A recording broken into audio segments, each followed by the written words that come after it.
Health and harm within the sex trade. Advocacy for sex workers. Sex work has been described as the oldest profession, dating back to ancient times around 2400 BCE. Attitudes towards prostitution have varied throughout its long history, shifting with politics, religion, and culture. In today's world, laws about the sex trade vary, ranging from completely legal to completely illegal. In many countries where prostitution is illegal, sex workers face violence they cannot report, illness, and discrimination every day. Societally, sex workers are stigmatized.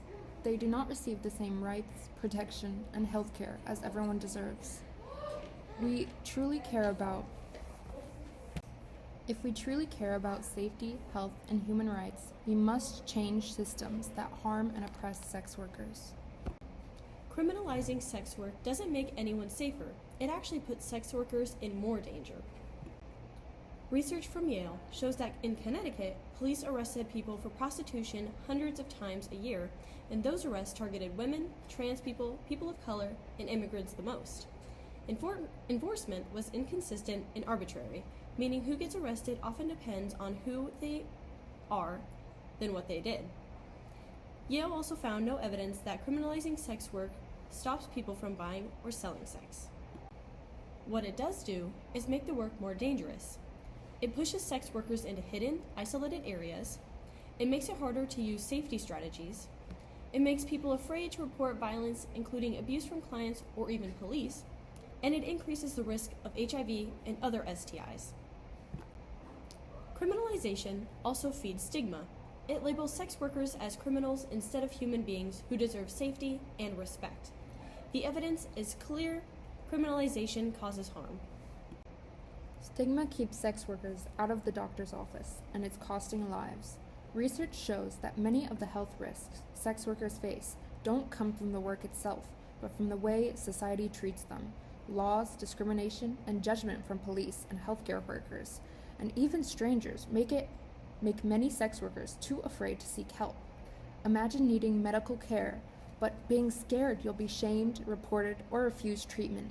That's the reality for many sex workers in the United States.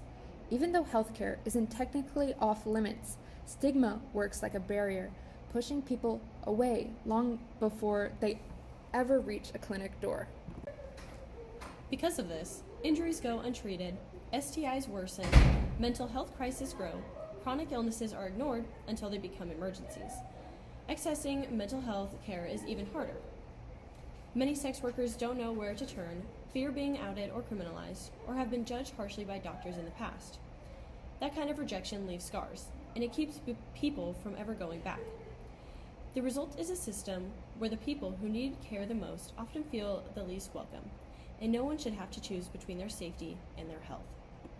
Criminalization doesn't just punish sex workers, it pushes people into deeper poverty and danger.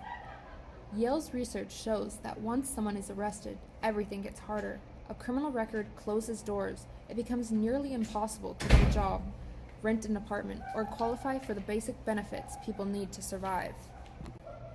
And the people hit the hardest are already the most marginalized: women, trans people, people of color, immigrants. Criminalization makes discrimination worse. Many sex workers are already fighting to keep a roof over their heads or food on the table. After an arrest, those struggles can become life-threatening. A record can take away from fundamental rights: the right to vote, to serve on a jury, to get financial aid for school, to hold public office, or to qualify for professional licenses. It traps people in poverty and cuts off every path to stability. And because of this, sex workers often can't demand even the basics most non-sex workers take for granted: safe working conditions, the ability to unionize, or even access to a simple bank account. The system is built to keep them unsafe. Police stings and undercover operations only add more fear. They can violate people's rights, separate families, and destabilize whole communities. The truth is painful, but undeniable. Criminalization doesn't protect sex workers. It destroys their chances at safety, stability, and dignity. No one deserves that. The trading of sexual labor has always existed, and it exists everywhere. But the conditions under which it takes place are shaped directly by often intersecting social issues such as inequality, criminalization, stigma, violence, and discrimination. Sex work exists within systems of inequality, with those who are marginalized experience the most vulnerability. Criminalization allows violence to go unreported, pushing sex workers into unsafe, exploitative environments. Sex workers often won't seek help due to the fear of police discrimination and arrest. The stigma and violence surrounding the trade is worsened by criminalization, making the danger and violence sex workers face less urgent and less worthy of justice.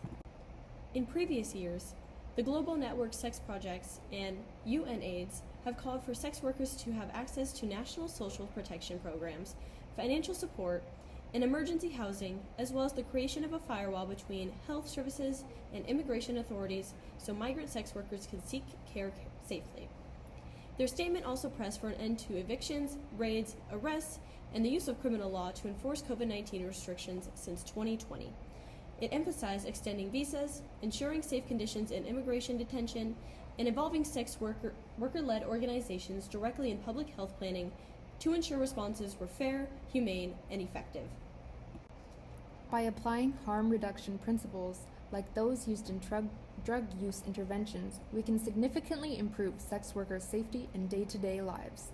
Effective strategies in advocacy include education, empowerment, condom negotiation training, occupational health and safety guidelines, peer-led programs, and human rights-based approaches, as well as broad measures like decriminalization.